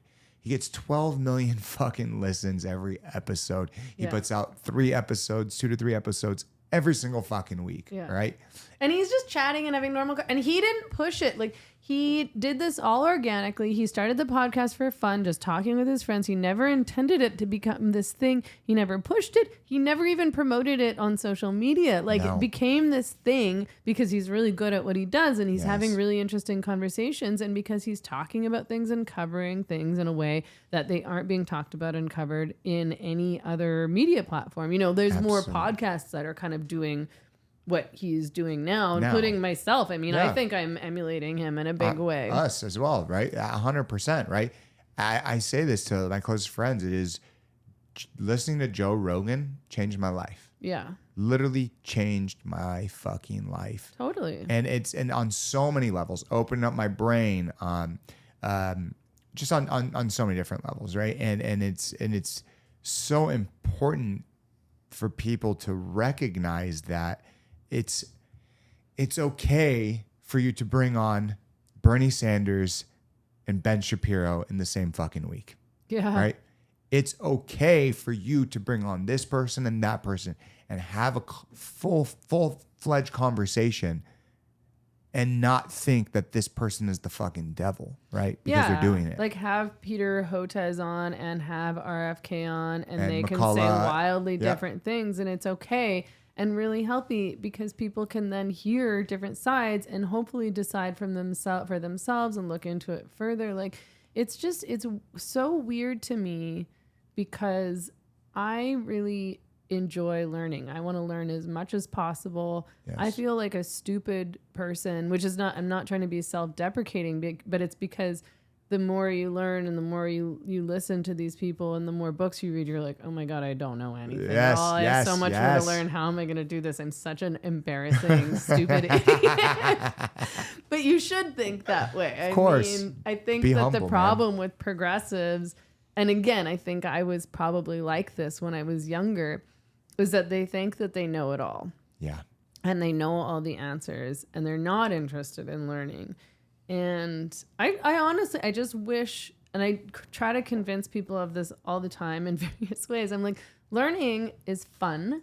Yes. It's fun to change your mind. It's not embarrassing. I think, like, to me, I've felt really fulfilled and happy when I've learned something new that has made me change my mind about a thing because I understand it better than I used to. And I'm like, oh, this is so interesting. Now I believe this. Now I feel even stupider than I did a week ago. And I need to learn all of this other stuff, you know, again, about things like the, you know, cobalt mining and EVs and nuclear power and, you know, evolutionary biology, which I never studied at all until very recently. So this stuff is new to me and really fascinating to me. There's just, it's endless. It is. And I don't understand when people don't find joy in that. Yeah, well, I think... or avoid it. A lot of people are closed-minded, right? Like, and a lot of people are... Their life is their life, and that is pretty much it, right? But they have a one-sided view with so many different things, right? Like, today's progressive, right? Today's liberal is not what they were 30 years ago, 20 years ago. No. It's changed so fucking much.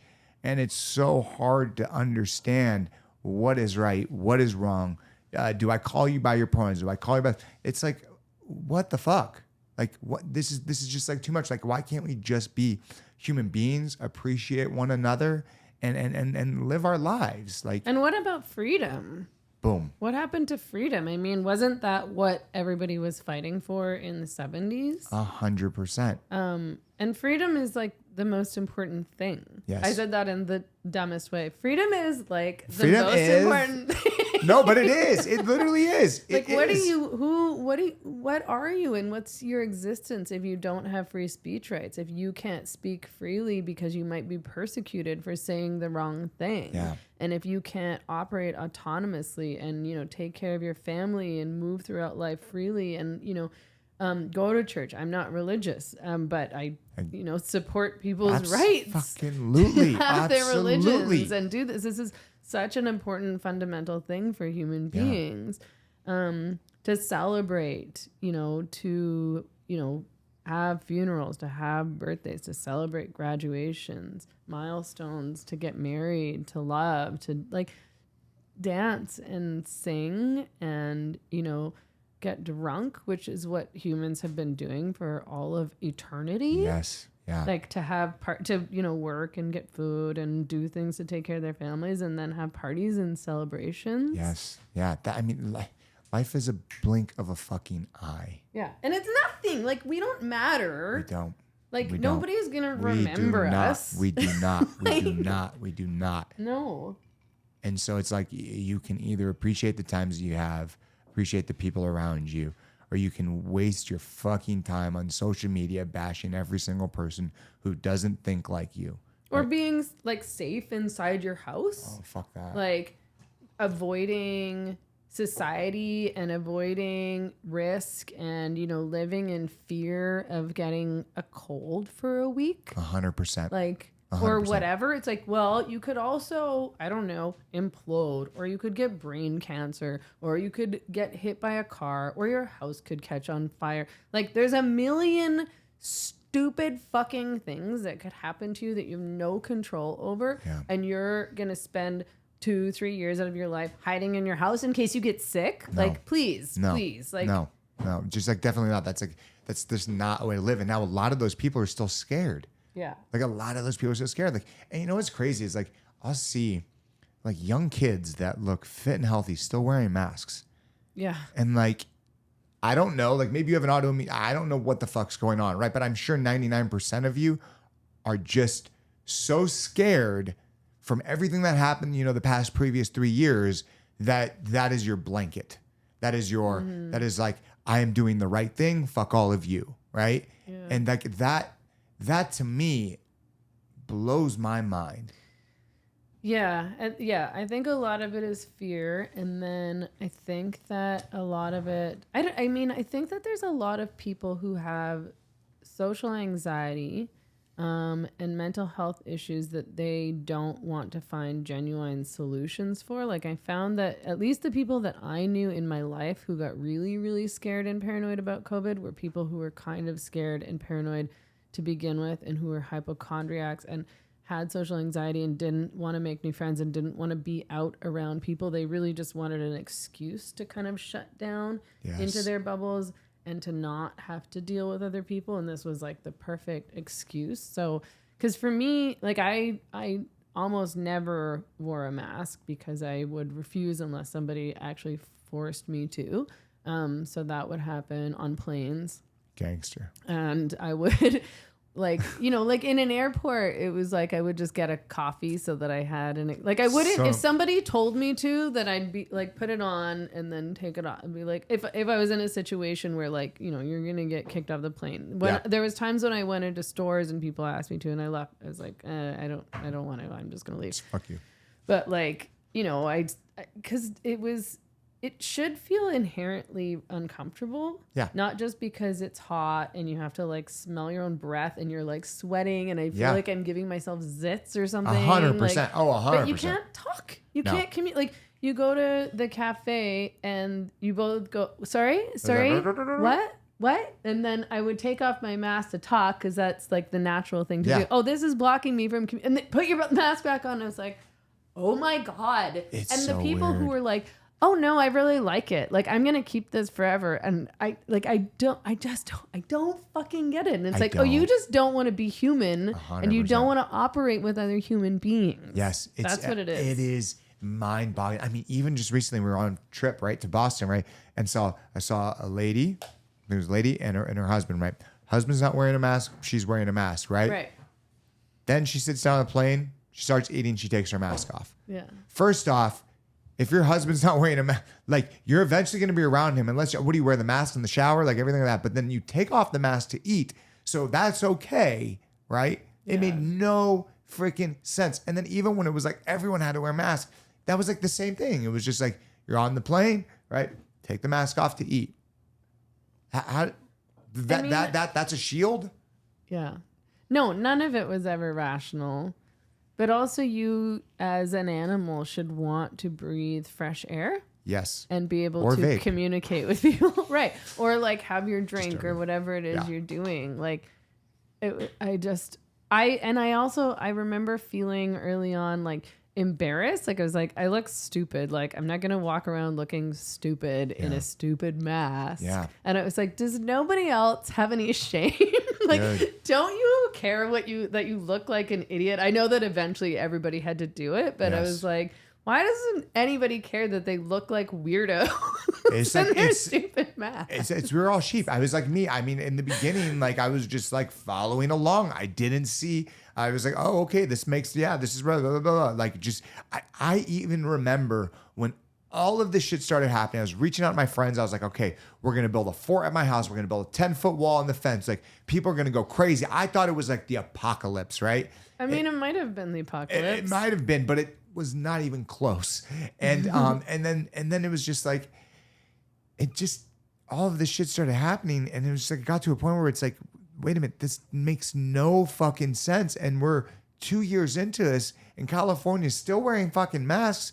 Like, and nobody in all these other places, nobody is like, it's like, there's no cohesive behavior, you know, according to the masks are going to protect grandma or you or whatever it changed to in various months. Everybody where I lived should have been dropping dead and sick all the time, but everybody was fine and everything was normal. And most people that I knew had already had COVID by the time I got there, because everybody just was around each other and they got COVID, got recovered, and then had immunity. But, you know, when I was living there after I moved to Mexico, I just so desperately wanted everybody back in Vancouver and Canada to see how I was operating. And some people got mad at me because it wasn't like I was shoving it in people's faces, but in my stories, I'd be like at the bar with my friends, or we'd be at karaoke or whatever. Yes. It was what we were doing. We're packed into a bar. People are spitting in each other's faces, sharing cigarettes, let's go, sharing drinks, whatever. And, you know, to be like, you could be doing this. You don't have to, like, I'm fine. Yeah. Everything is fine. Yeah. You're okay. And you might get sick, just like we've always gotten sick. Always. It's like, life. I get sick, like I do. It's normal. It's normal. And but you have, and it was so crazy is like Gavin Newsom puts the mask mandate, right? And then he is allowed to go out to the fucking restaurant without the mask. Nancy Pelosi, the whole thing, she's at the freaking hair salon, no mask, right? And then that girl gets all in trouble. Like it was just such a weird. And then the servant class still in masks, right? Like when you watch, like I remember watching like the Kardashians, but AOC and all of those people did it as well. And they're, you know, getting all their makeup done, and the people doing their makeup are wearing their masks, and AOC is like walking into the Met Ball or whatever she is, and all the plebs are wearing their masks, but she doesn't have to. And it's like, you guys are not just stupid, but gross. Yeah. Like, and yeah, there was obviously such a class element to it. I went along with it all at first too. Like I didn't know for the first month or whatever. I was like, why are you guys being such babies? Like, just stay home for a few weeks. Yes. Flatten the curve, baby. And stop being so difficult. And then I gradually started to realize that, things weren't matching up, but also, is this just going to go on forever? Like, we can't operate like this forever. This is going to hurt more than it helps. And part of that was to do with me exposing myself to people who thought differently. Yes. So when I at first was like, lock down, stop whining. I also interviewed people who were, identified themselves as like COVID skeptics and who were anti-lockdown and would say things to me that kind of shocked me. And it made me think differently. And I would go away from the interview and be like, oh, that actually makes sense. Or I'd look into it further and then I changed my mind. God forbid. God forbid you change your mind. And that's the beautiful thing about hearing other people's views and perspectives to whatever the situation is, right? And what I hope comes from all of this is that a portion of the population, right, really just wakes the fuck up, right? Yeah. And I'm seeing that bits and pieces. I think it's just a matter of time. I don't know where all of this is going to go at the end of the day, but I do hope that we, as a culture, like, just fucking change. Literally change. For you, like, what, right? Like now, right? You're in Mexico, now you're traveling around doing all of this. Like, what do you see for the future of your own life? I mean, I truly want to be sovereign. So I want to be able to potentially live a life outside of the system if I need to. I don't want to check out, but I want to be able to like grow my own food and have access to meat. Like I need to learn how to shoot. I want to get a gun. There we go. I don't want to hunt. Like I don't even know if I'm capable of killing an animal, but I think that I should know how. Yes. I think that's really important. I mean, even to just like defend your property or whatever. I've gone full American. Yes, let's go. Like I want to be able to have, in Canada, unpasteurized milk is illegal. I can get unpasteurized milk in Mexico where I live. And I cannot believe that you're not allowed, like, well, if you have your own cow, you can drink unpasteurized milk, but you're not allowed to sell unpasteurized milk. Why? And unpasteurized milk is so much healthier than for you. Well, they say that it's because it's dangerous, but now that I'm a conspiracy theorist, I think that it's about forcing us to not take care of ourselves and to feel like we have to rely on the government to keep us safe. Like we can't trust ourselves. We can't trust our bodies. We can't trust nature. We can't trust animals. Like we can't trust anything that we have trusted for centuries and centuries. The Liberal Party knows best. So I sort of think that that's what it's about. Like, and if that means staying in Mexico, then fine. I'd like to be able to spend more time in BC on the island with my parents, and we do have some land there, and that's like a space where you would be able to grow your own food and like, have some goats or have a cow or something like that. I want my freedom, and I'm going to keep doing what I'm doing now for as long as I can possibly maintain that. And I'm going to fight and struggle to do it, even though, I'm not making very much money, but I'm doing okay. And I have what I need. Like, I don't need, obviously I would love to have way more money than I have right now. But like, I'm really happy. Like in general, like I like my life and I'm happy and I have access to the things that I need. And I sort of want to spread that message to people that, being happy isn't about, I don't know, being safe. Like I think it's like, oh, if I buy a condo, like if I have this vehicle, if I have all my stuff here and I can access Netflix and get my food delivered online, everything is okay. And I just think that, mostly happiness is about, having friends, having community, family. If you have family, freedom, celebration, tradition. Yeah. And downtime, not like working 24/7. I work a lot too, but I try to live like a balanced life. I know that I feel I'm just saying like the most basic, obvious stuff ever. No, you're not. But like freedom and taking risks. Like I've taken a lot of risks in my life. And I took a risk when I left Canada and went to Mexico. And it was probably the best decision I've ever made in my life. And I just want people to stop living in fear, because you can find such joy and fulfillment and possibly something so much better if you're not afraid. Yeah. Yeah, absolutely. I mean, I think so many people, like we were saying earlier, so many people are just afraid, right? They're afraid of failure. They're afraid of doing something different. They're afraid of stepping out of their bubble, right? Yeah. And we have a very nice bubble in westernized civilization, especially in America. You got your Amazon, you got your DoorDash, you got your Uber, you got everything that you could ever imagine brought to you or picked up and taken, like It's that. so easy. Everything is so easy. Yeah. And when you live your life like that, at the end of the day, we're still animals, right? Yeah. We're still the same thing we have been for generations, tens of thousands, hundreds of thousands of years, right? And evolution has not caught up to where we are at technologically. So there is going to become some breaking point with AI or whatever, but that's, who knows where the fuck that's going to go, right? I know, that stuff scares me. It is.